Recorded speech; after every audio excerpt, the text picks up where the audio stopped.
Supreme Court's ruling opens door for Trump to deport migrants to South Sudan. CNN. The Supreme Court has taken a decisive step with the authorizing the Trump administration to move a group of migrants from Djibouti to South Sudan. These migrants have been detained at a military base in Djibouti for several weeks. This legal decision came shortly after the Supreme Court had permitted the administration to deport certain migrants to other countries beyond their own, often with minimal notice. However, this particular group of migrants, confined in Djibouti, found themselves at the center of a legal struggle. A lower court had temporarily halted their removal, leading the Trump administration to appeal directly to the Supreme Court. Thursday's decision favored the administration, despite the dissenting opinions from two liberal justices, and granted the green light for the deportation to South Sudan. The Supreme Court clarified that its earlier ruling was fully effective, despite the lower court's order attempting to block the deportations. This situation raised significant legal issues about the treatment and rights of the detained migrants.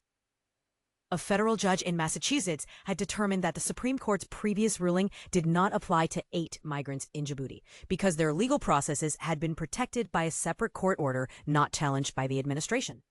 These individuals, including some from Cuba, Vietnam, and Laos, were being housed in a converted shipping container. They had been redirected to Djibouti on their journey to South Sudan. The majority opinion highlighted that the lower court's injunction could not be enforced given the Supreme Court's stay, effectively limiting any attempts to force compliance with the blocked injunction. Justice Elena Kagan from the court's liberal camp also voiced her agreement with the decision while pointing out her disagreement with the Supreme Court's initial authorization of third country removals. She mentioned the difficulty of enforcing a district court's order that had been stayed by the Supreme Court. Tricia McLaughlin from the Department of Homeland Security stated that the migrants would be in South Sudan by Friday. She praised the move as a victory for the rule of law and national security.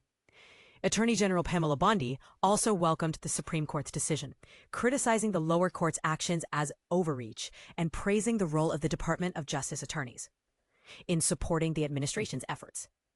However, the decision was met with strong dissent from Justices Sonia Sotomayor and Ketanji Brown Jackson. Justice Sotomayor criticized the administration's plan to deport the non-citizens to South Sudan, highlighting the potential risks of inhumane treatment or violence they might face. She accused the court of giving the administration an unfair advantage in legal proceedings. Here's where it gets controversial.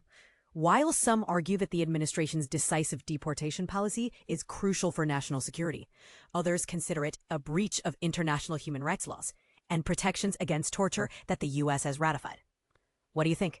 Should the U.S. prioritize border security over these human rights concerns? Drop your thoughts in the comments below. This is an issue that really gets people talking.